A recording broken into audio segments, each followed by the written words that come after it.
Now come on, let's be honest. Sometime or another, we've all been couch potatoes. We've all enjoyed a day off, relaxing on the couch, and watching mind-numbing TV. I mean, come on, what knows I have?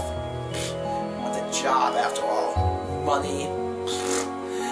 But what happens when you see someone being eaten alive on TV in the middle of the night from a late at night infomercial? You will probably just keep watching because Lord knows you're too stupid not to try to change the channel. That's just how life works, pal. Honestly, this pasta is really odd. You got this lazy couch potato watching a lot of TV in his spare time, and one late summer night, you have him flipping onto an infomercial that ends up showing an alligator mauling a young teenage girl for reasons unknown, hosted by this weird Indonesian man who seems self-aware of this unknown viewer. What was the point of this test anyway? Like, why let a young girl be sacrificed just to show how sharp and strong an alligator's jaw can be?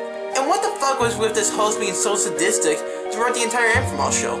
It also makes me wonder how said program was able to be shown on TV that night with no glitchy interruptions, considering that all the other channels were still trying to collect data because of the storm that was brewing that night. Maybe said program was pre-recorded beforehand from a long time ago, and since it was on a new channel that didn't seem to exist until that night, I guess anything's possible.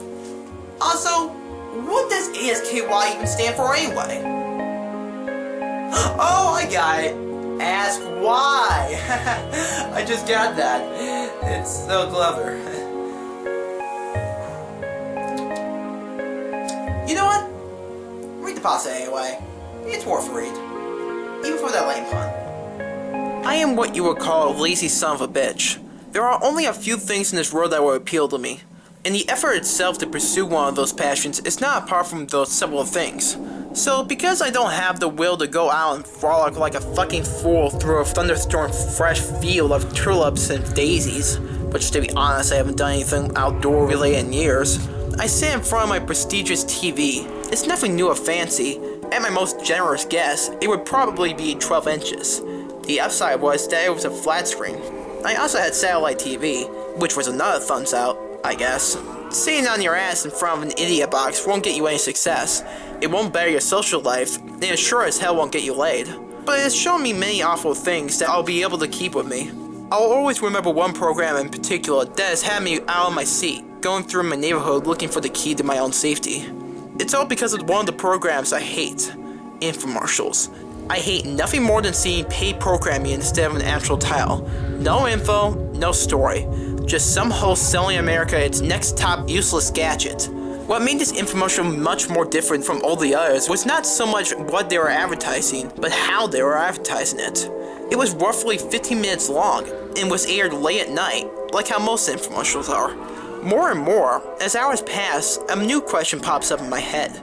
Recently, I asked myself, how did it air without struggle during the storm? Just a few moments ago, I asked who put that up for the cable company to air, and how did it even air on my TV? My mind can never stay at rest.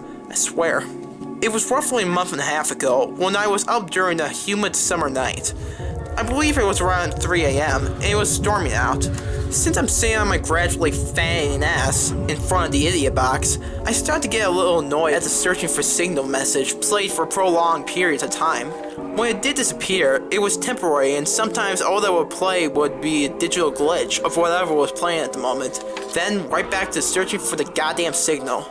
I grew tired of the silence of the television. I wanted to hear cars crashing from those con tape shows, incoherent screams of an audience at a pro wrestling event, or even the laugh of SpongeBob and Patrick. I picked up my remote, hidden in the nooks and crannies of the slowly aging and breaking recliner I was sitting in. I hit the guide button to see what was playing on the other channels I normally watch. Most of the titles and the programs were gone because of the storm. The satellite was still trying to collect data. I was annoyed and about fed up with the cable. I was going to turn it off and go to bed, but after scrolling up one more page, I saw a text in the program box. Alright, I thought to myself. That or I quickly turned to a for fuck's sake. That program I thought I was going to see was titled Paid Programming. I humored myself. Most of the other channels I watched was still glitching and gathering data. I'd rather try to watch something I didn't like so much without the glitches than the best show ever and miss all the greatest parts because of the glitches. Rolling my eyes, I highlight the box with the words paid programming to see the info on the channel, which sparks some questions and oddness. The info for paid programming wasn't what was usually in the info for the infomercials, which was usually the title itself again. The info said supplies are running out. Not only did the words create an odd and curious atmosphere, they also gave me the feeling of deja vu. That feeling when you could have been there before, experienced this at some point, though I couldn't be sure of anything at the moment. My mind then went to the channel after it was done trying to figure out the info, but failing. The channel name and number were ones I have not seen before. The channel number was 73, which I don't ever remember ordering or even watching. What was even odd was its name, ASKY. What does channel stand for? Why am I only seeing this now? More questions, I just got that. as if I needed more to comprehend. Eventually, the thinking grew tiresome. I didn't want to think. Just fry a few brain cells, staring at some host making a fool of himself, trying to make cash off some stupid product most people probably won't even need or use. The program was only 15 minutes long. It was scheduled to air at 3:15 a.m. and end at 3:30 a.m. Not having very many other choices, I highlighted the block and pressed select on the remote. Stack. That's all it was. All that was visible was some fucking stack. What little hopes of seeing something, I dropped like a dumbbell. But wait, stack? Satellite TV does not show stack when the receiver is on. It is only to show the searching for signal message on a black screen. Why was this stack? It went on for 2 minutes, and I just sat there gazing into it. I hoped my mind would entertain me and show me a face in the screen. Just fuck with me. I was getting desperate. When I was about to turn off the TV and call it a night, the loud white noise stopped, and a sound that I was faintly remembered playing in my head. Like I know it from somewhere. More deja vu. More stuff to think about. And I thought you fried your brain watching this shit. I focused my attention back on the TV, and it appears to be a bog or swamp or some sort. Bullfrogs' booming voices could be heard. Dragonflies could be seen as well as lily pads and dirty muddy water. I took more notice on the scenery because it seemed to hold a sacred place in my mind. I paid no attention to the mumbles of voices in the background of the shot. It was 3:18 when an Indonesian man stepped in front of the camera. Finally, something was going to happen, only to be bullshitted again for another minute. He was talking to someone outside the shot, and seeing as how the camera shook a little bit during the response to the man in front of the camera, I figured it was the cameraman being spoke to. The man in front of the camera turned away from the screen to his right, left from my perspective, and yelled at something. The yell was full of rage, like it said something hostile or violent. Maybe a threat? At 3:19, the Indonesian man spoke with a heavy accent. So heavy, most people wouldn't be able to understand what he was saying. I don't know how, but I was able to decipher what this man was trying to say. Well, most of it anyway. He started, "Good evening. We have yet again a high-quality product available for sale. Stay tuned to watch us perform 3 tests with it to show how top quality it is." What are they selling? The host made a motion with his hand that said, "Come here." It was gestured to the left, the right of the screen from my perspective. At 3:20, a large alligator appeared.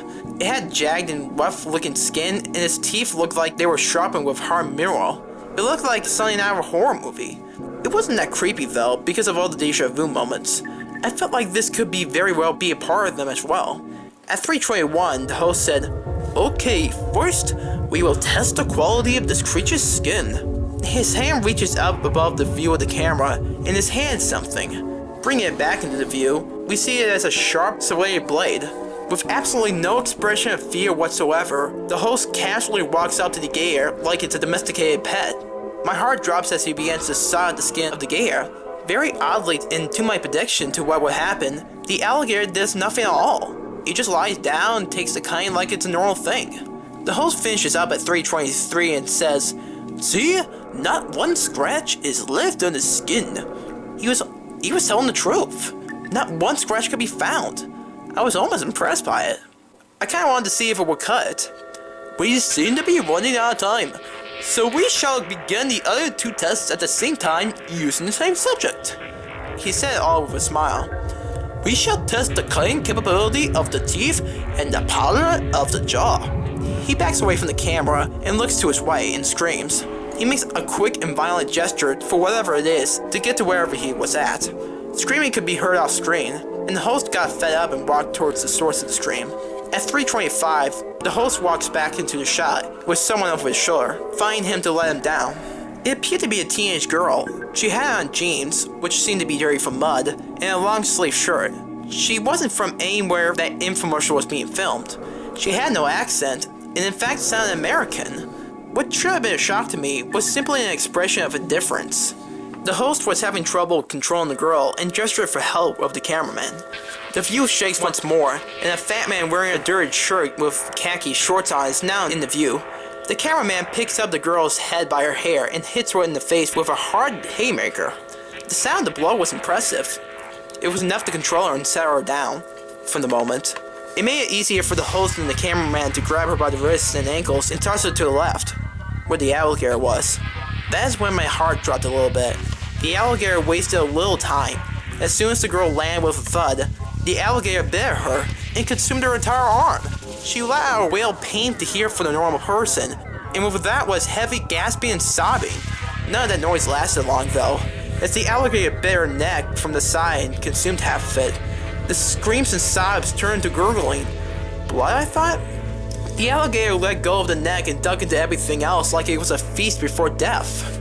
It went from the neck to the head, consuming it whole. The cracking and crushing sound of the skull made me flinch a little. From there went to the torso, to the legs, and so on. At 3:28, there was no longer a corpse for the alligator to tear at. Body pieces were all over the slumpy floor. Even the nearby water had a faint red tint in it. The camera then went back to the host, who said nothing. He just stared at the camera. He stared through the TV. He stared at me. The stare is what sent chills down my spine. It was like as if he was watching me, waiting for me to move or say something. When I did move, his eyes followed, and this continued until 3:29 when he said, "Order soon, because we are running low on supplies." Even while saying that, he had that soul-piercing stare in his eyes. The channel went back to stack, and the infomercial was over. All of that night was over to me, but what stuck with me was that stare. From then on, I couldn't sleep as well as I used to. When I closed my eyes, I saw his. When my eyes were open, I saw his entire face. It was happening so often, I considered learning how to live with it. Eventually, I saw him on television again. His entire face with the stare would be on for 5 minutes. Then they would cut to regular programming. I grew fed up with it. I just didn't want to see his face anymore. I ended up tossing out the satellite receiver and started reading to forget about him. However, in the small sewers of my deepest system of thought, I had to go back over those questions. I had to ask why I was so sick of seeing the house's face. I had to look through all my thoughts that weren't fried by the idiot box. Did I not want to see him because of the stare on the screen that I despised so much? Or was it because he gave me that stare in the past and said, "We are low on supplies, so help me with this girl, or our restock will be instant"? It creased me out what he threatened. It creased me out even more that someone was watching us.